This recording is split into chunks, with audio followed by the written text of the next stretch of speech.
Shalom bagi kita semuanya.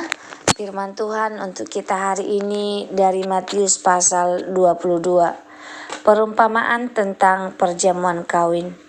Lalu Yesus berbicara pula dalam perumpamaan kepada mereka. Hal kerajaan surga seumpama seorang raja yang mengadakan perjamuan kawin untuk anaknya. Ia menyuruh hamba-hambanya memanggil orang-orang yang telah diundang ke perjamuan kawin itu. Tetapi orang-orang itu tidak mau datang.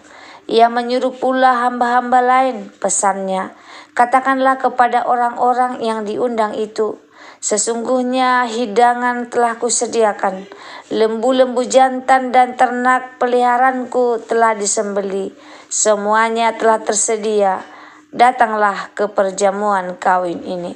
Tetapi orang-orang yang diundang itu tidak mengindahkannya. Ada yang pergi ke ladangnya, ada yang pergi mengurus usahanya, dan yang lain menangkap hamba-hambanya itu, menyiksanya dan membunuhnya. Maka murkalah raja itu, lalu menyuruh pasukannya ke sana untuk membinasakan pembunuh-pembunuh itu dan membakar kota mereka. Sesudah itu ia berkata kepada hambanya, perjamuan kawin telah tersedia, tetapi orang-orang yang diundang tadi tidak layak untuk itu. Sebab itu pergilah ke persimpangan-persimpangan jalan dan undanglah setiap orang yang kamu jumpai di sana ke perjamuan kawin itu. Maka pergilah hamba-hamba itu dan mereka mengumpulkan semua orang yang dijumpainya di jalan-jalan, orang-orang jahat dan orang-orang baik, sehingga penuhlah ruangan perjamuan kawin itu dengan tamu. Ketika raja itu masuk untuk bertemu dengan tamu-tamu itu, ia melihat seorang yang tidak berpakaian pesta. Ia berkata kepadanya, "Hai saudara, bagaimana engkau masuk kemari dengan tidak mengenakan pakaian pesta?" Tetapi orang itu diam saja. Lalu kata raja itu kepada hamba-hambanya, "Ikatlah kaki dan tangannya dan campakkanlah orang itu ke dalam kegelapan yang paling gelap. Di sanalah akan terdapat ratap dan kertak gigi. Sebab banyak yang dipanggil tetapi sedikit yang terpilih." Tentang membayar pajak kepada kaisar. Kemudian pergilah orang-orang Farisi. Mereka berunding bagaimana mereka dapat menjerat Yesus dengan suatu pertanyaan. Mereka menyuruh murid-murid mereka bersama-sama orang-orang Herodian bertanya kepadanya, "Guru, kami tahu engkau adalah seorang yang jujur dan dengan kejujuran mengajar jalan Allah dan engkau tidak takut kepada siapapun juga sebab engkau tidak mencari muka. Katakanlah kepada kami pendapatmu, apakah diperbolehkan membayar pajak kepada kaisar atau tidak?" Tetapi Yesus mengetahui kejahatan hati mereka itu lalu berkata, "Mengapa kamu mencobai aku, hai orang-orang munafik? Tunjukkanlah kepadaku mata uang untuk pajak itu." Mereka membawa suatu dinar kepadanya. Maka ia bertanya kepada mereka, "Gambar dan tulisan siapakah ini?" Jawab mereka, "Gambar dan tulisan kaisar." Lalu kata Yesus kepada mereka, "Berikanlah kepada kaisar apa yang wajib kamu berikan kepada kaisar, dan kepada Allah apa yang wajib kamu berikan kepada Allah." Mendengar itu heranlah mereka dan meninggalkan Yesus lalu pergi. Pertanyaan orang Saduki tentang kebangkitan.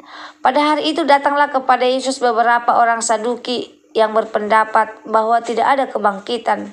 Mereka bertanya kepadanya, "Guru, Musa mengatakan bahwa jika seorang mati dengan tiada meninggalkan anak, saudaranya harus kawin dengan istrinya itu dan membangkitkan keturunan bagi saudaranya. Tetapi di antara kami ada 7 orang bersaudara. Yang pertama kawin, tetapi kemudian mati. Dan karena ia tidak mempunyai keturunan, ia meninggalkan istrinya itu bagi saudaranya. Demikian juga yang kedua dan yang ketiga sampai dengan yang ketujuh. Dan akhirnya sesudah mereka semua, perempuan itu pun mati. Siapakah di antara ke-7 orang itu yang menjadi suami perempuan itu pada hari kebangkitan? Sebab mereka semua telah beristrikan dia." Yesus menjawab mereka, Kamu sesat sebab kamu tidak mengerti kitab suci maupun kuasa Allah. Karena pada waktu kebangkitan orang tidak kawin dan tidak dikawinkan, melainkan hidup seperti malaikat di surga.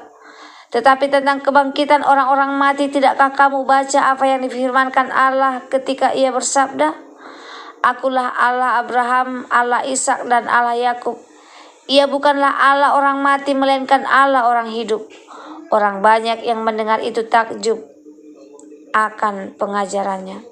Hukum yang terutama. Ketika orang-orang Farisi mendengar bahwa Yesus telah membuat orang-orang Saduki itu bungkam, berkumpullah mereka, dan seorang dari mereka, seorang ahli Taurat, bertanya untuk mencobai dia, Guru, hukum manakah yang terutama dalam hukum Taurat? Jawab Yesus kepadanya, Kasihilah Tuhan Allahmu dengan segenap hatimu dan dengan segenap jiwamu dan dengan segenap akal budimu.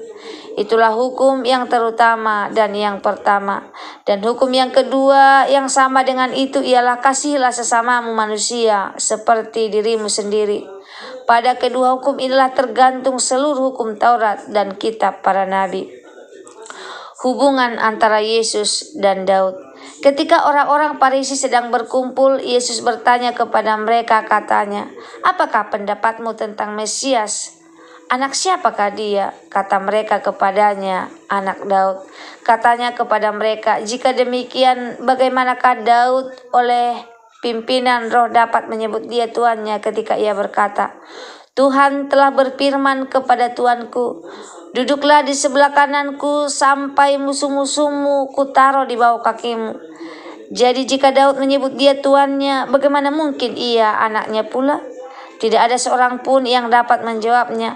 Dan sejak hari itu tidak ada seorang pun juga yang berani menanyakan sesuatu kepadanya. Renungan untuk kita pada hari ini dari Matius 22 ayat 1 sampai 46. Undangan yang tak boleh ditolak. Saudara-saudaraku, pernahkah kita menerima undangan yang begitu istimewa hingga kita merasa tidak mungkin menolaknya? Bayangkan jika seorang raja mengundang kita ke pesta pernikahan anaknya. Makanan terbaik disiapkan, suasana penuh sukacita, dan kita tinggal datang saja. Namun anehnya dalam perumpamaan Yesus ini, orang-orang yang diundang justru menolak, bahkan memperlakukan utusan raja dengan kejam. Perumpamaan ini bukan sekedar cerita, tetapi gambaran tentang kerajaan Allah dan respon manusia terhadap undangan keselamatan. Hari ini kita akan melihat 5 pelajaran penting dari Matius 22 ayat 1 sampai 46. Yang pertama, ayat 1 sampai 14, undangan keselamatan untuk semua orang.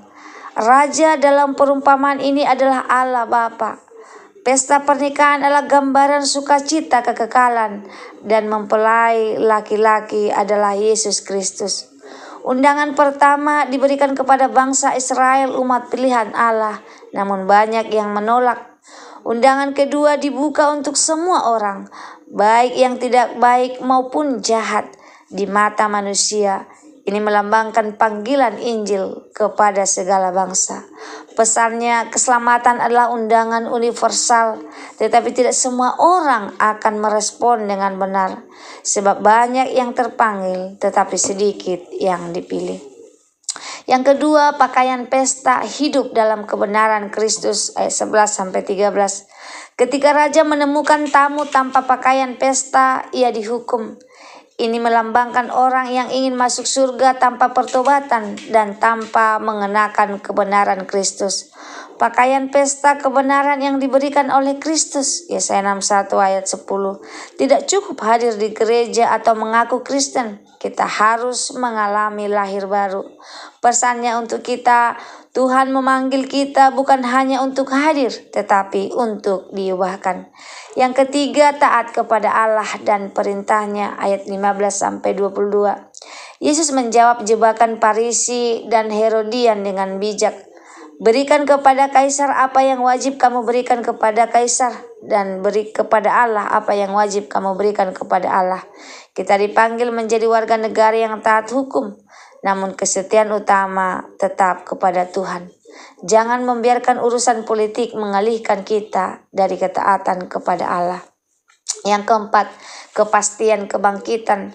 Ayat 23-33. Orang Saduki mencoba menjebak Yesus dengan pertanyaan tentang kebangkitan, tetapi Yesus menegaskan, dibangkitkan kita tidak kawin atau dikawinkan, melainkan hidup seperti malaikat. Allah adalah Allah yang hidup. Abraham, Ishak dan Yakub hidup di hadapannya. Hidup kita di dunia hanyalah persiapan. Kebangkitan itu nyata dan kekal. Yang kelima, hukum terutama kasih. Ayat 34-40. Yesus merangkum seluruh hukum Taurat dalam 2 perintah. Yang pertama, kasihilah Tuhan dengan segenap hati, jiwa, dan akal budi. Yang kedua, kasihilah sesama seperti diri sendiri. Pesannya untuk kita, semua perintah Allah bertumbuh pada kasih. Jika kita mengasihi Tuhan, kita akan mengasihi sesama manusia. Yang terakhir, siapakah Mesias itu? Ayat 41-46. Yesus bertanya tentang Mesias yang disebut anak Daud, tetapi juga Tuhan Daud. Jawaban ini menyatakan bahwa Mesias bukan sekedar manusia keturunan Daud, tetapi juga Tuhan yang kekal. Orang Farisi bungkam karena pernyataan ini menyingkapkan identitas Yesus sebagai Tuhan. Pesannya untuk kita, mengakui Yesus hanya sebagai guru atau nabi tidak cukup. Dia adalah Tuhan yang harus kita sembah. Aplikasi untuk hidup kita hari ini. Tanggapilah undangan Tuhan sekarang dan jangan menunda pertobatan. Kenakanlah pakaian kebenaran Kristus. Hiduplah dalam pertobatan dan kekudusan. Hidup taat hukum tanpa mengorbankan iman. Tetap pandang kekekalan. Dunia ini hanya sementara, tetapi kebangkitan itu nyata. Hiduplah dalam kasih. Kasih adalah bukti kita mengenal Allah. Saudara-saudaraku ini berkati Tuhan. Undangan Tuhan adalah yang paling berharga dalam hidup kita. Banyak yang menolak, banyak yang sibuk dengan urusannya sendiri, tapi hanya sedikit yang siap.